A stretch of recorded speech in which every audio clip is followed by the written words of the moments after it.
12 Afrika Mashariki, sawa na saa 11 Afrika ya Kati. Hujambo, leo ni Jumatatu Julai 6, 2026. Karibu katika matangazo ya Amka na BBC. Mimi ni David Nkia.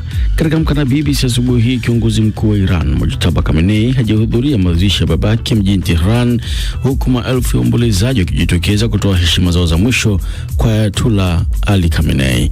Nigeria yalaani madai ya kuuawa kwa raia wake wawili nchini Afrika Kusini na kuitaka serikali ya nchi hiyo kufanya uchunguzi wa haraka.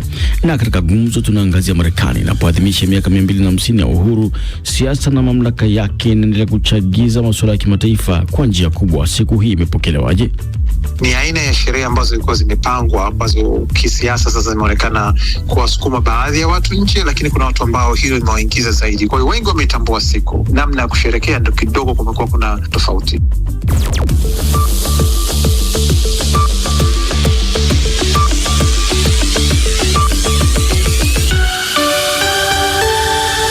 Tuna mengi tuliokuandalia msikilizaji, lakini kwanza ni muktasari wa habari za ulimwengu na msomaji ni Phyllis Motea. Karibu Phyllis.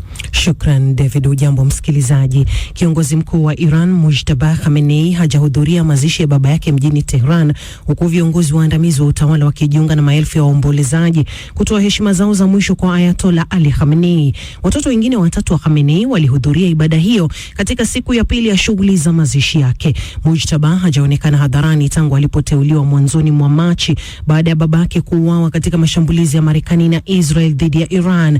Baadhi ya waombolezaji wameapa kulipiza kisasi kifo chake.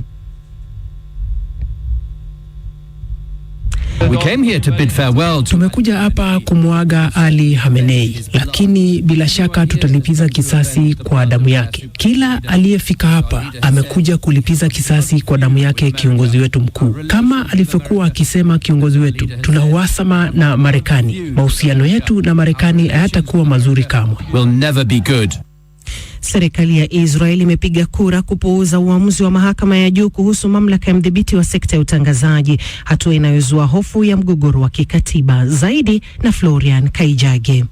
Hatua hiyo inafuatia uamuzi wa mahakama mwezi uliopita kwamba mdhibiti huyo anaweza kuendelea na shughuli zake licha ya wajumbe 7 wa bodi yake kujiuzulu na kuifanya ikose idadi ya kisheria ya kufanya maamuzi. Kwa sasa mdhibiti huyo anachunguza mpango wa ununuzi wa moja ya vituo vikuu vya televisheni nchini Israel na kundi la wawekezaji wanaoonekana kuukosoa utawala wa waziri mkuu Benjamin Netanyahu. Rais wa Israel Isaac Herzog ni miongoni mwa walioikosoa serikali kwa kutotekeleza uamuzi wa mahakama.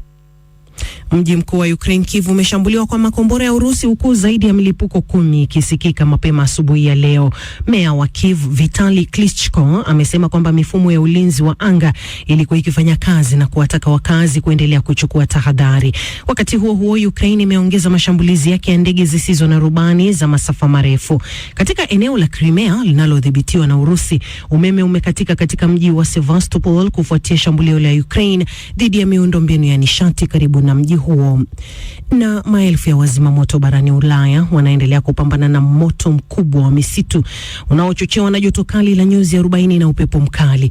Moto huo umeunguza karibu kilomita za mraba 200 za ardhi nchini Ureno, Uhispania, Ugiriki na Ufaransa.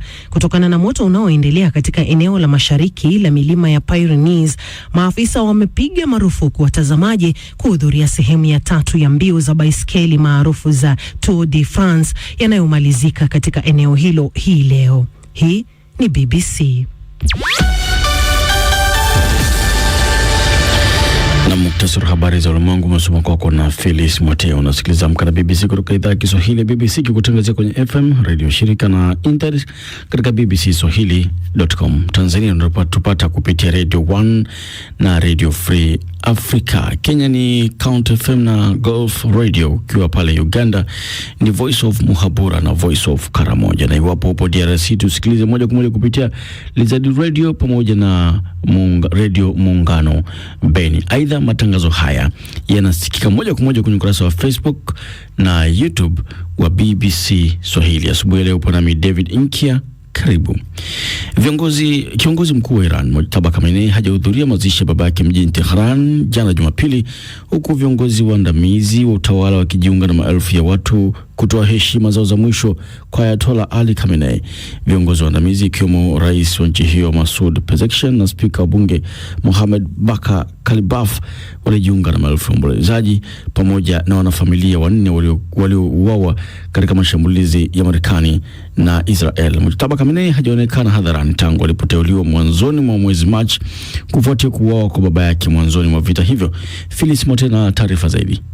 Watoto wengine watatu wa Ali Khamenei, Masoud, Mustafa na Meisam, walihudhuria ibada ya mazishi ya Jumapili pamoja na maafisa waandamizi wa serikali. Kutokuwepo kwa Mujtaba kumezua uvumi, ikiwemo kwamba alijeruhiwa katika mashambulizi ya Marekani na Israel yaliyomuua baba yake. Ali Khamenei aliongoza Jamhuri ya Kiislamu ya Iran kuanzia mwaka 1989 hadi alipofariki mwezi wa Februari mwaka huu. Shughuli rasmi za mazishi zilianza Ijumaa, huku matukio mbalimbali yakitarajiwa kufanyika nchini Iran na Iraq katika kipindi chote cha wiki hii. Mamlaka za Iran zinasema kwamba watu kati ya milioni 12 na milioni 20 wanatarajiwa kushiriki katika shughuli hizo ambazo wamezitaja kama mazishi ya karne. Siku ya Jumapili ilitangazwa kuwa siku ya mapumziko ya kitaifa nchini Iran. Wakazi wengi wa Tehran walionekana wakiimba kauli mbiu na kuomboleza, huku baadhi yao wakinukuliwa wakisema kwamba watachukua kisasi.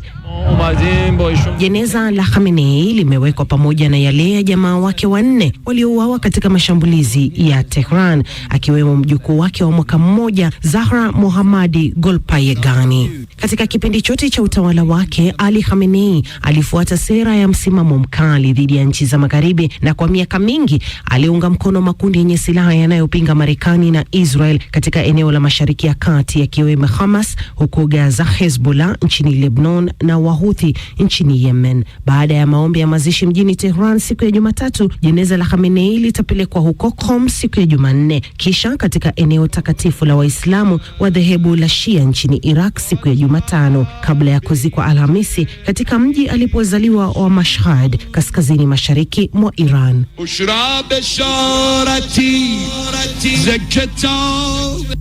Namni taarifa yake Phyllis Mote.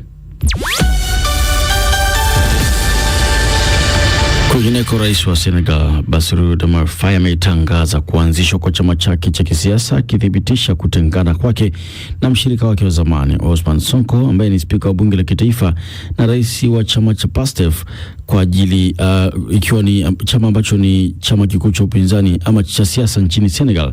Florent Kajage na taarifa zaidi.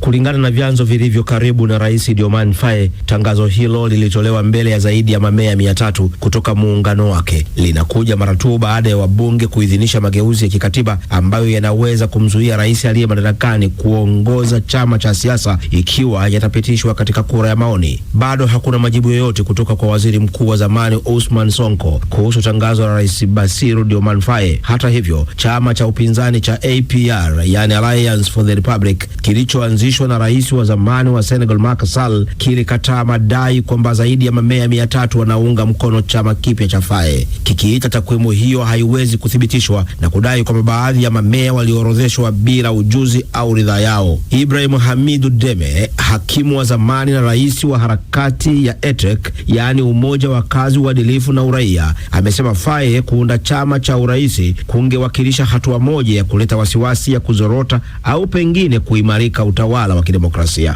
Uhusiano kati ya rais na waziri mkuu wake wa zamani ulizorota kwa miezi kadhaa, huku Sonko akimkosoa wazi Faye kwa jinsi anavyoshughulikia matatizo ya madeni ya Senegal. Matokeo yake, IMF imesimamisha mpango wake wa mikopo ya dola za Marekani bilioni 1.8 kwa Senegal. Namni Florent Kajage. Nigeria imelaani madai ya kuuawa kwa raia wake wawili nchini Afrika Kusini na kuitaka serikali nchi hiyo kufanya uchunguzi wa haraka na kuwafikisha wahusika mbele ya sheria. Victor Kenani na taarifa zaidi. Katika taarifa iliyotolewa siku ya Jumapili, msemaji wa Wizara ya Mambo ya Nje ya Nigeria, Kimiebi Imomotini Mbiemfa, alisema mmoja wa athiriwa anadaiwa kuuawa na maafisa wa polisi wa manispaa ya Shwane mjini Pretoria tarehe 28 mwezi Juni. Wizara hiyo pia ilisema Mnigeria mwingine alipigwa risasi na kuuawa nje ya duka lake mjini Witbank, jimbo la Mpumalanga, siku hiyo hiyo na washambuliaji wasiojulikana. Mamlaka za Afrika Kusini bado hazijatoa tamko kuhusu madai hayo. Serikali ya Nigeria ilisema ina wasiwasi mkubwa kuhusu vifo hivyo viwili, ikiongeza kuwa vinatokea wakati raia wa kigeni wanalengwa isivyostahili nchini Afrika Kusini. Kando na hilo, ilirejelea kifo cha raia mwingine wa Nigeria ambaye ilisema anadaiwa kuuawa na maafisa wa polisi wa manispaa ya Shwane mwezi Aprili. Wizara hiyo ilisema hakuna mtu aliyekamatwa kuhusiana na tukio hilo. Vile mvutano wa kidiplomasia umeibuka hivi karibuni kati ya Afrika Kusini na Ghana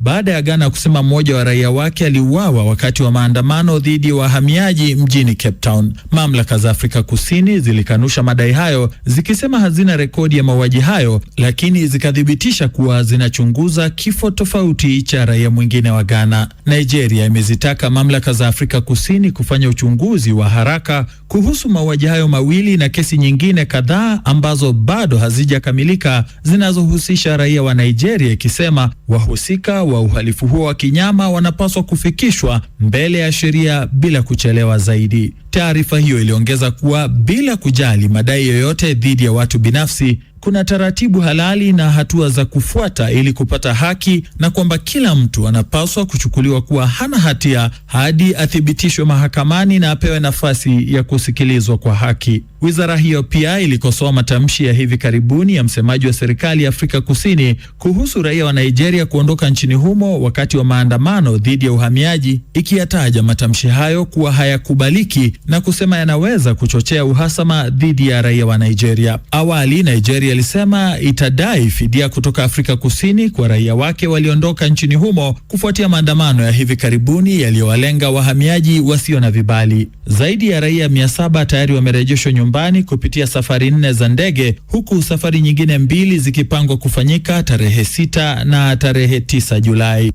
Na taarifa yake Victor Kenani inatupeleka moja kwa moja viwanjani, naye Florian Kejagi, karibu sana. Asante sana David. Inkia kombe dunia mambo yanasogea hivi bado yanasogea. Ni kwamba katika pambano ambalo limemalizika hivi punde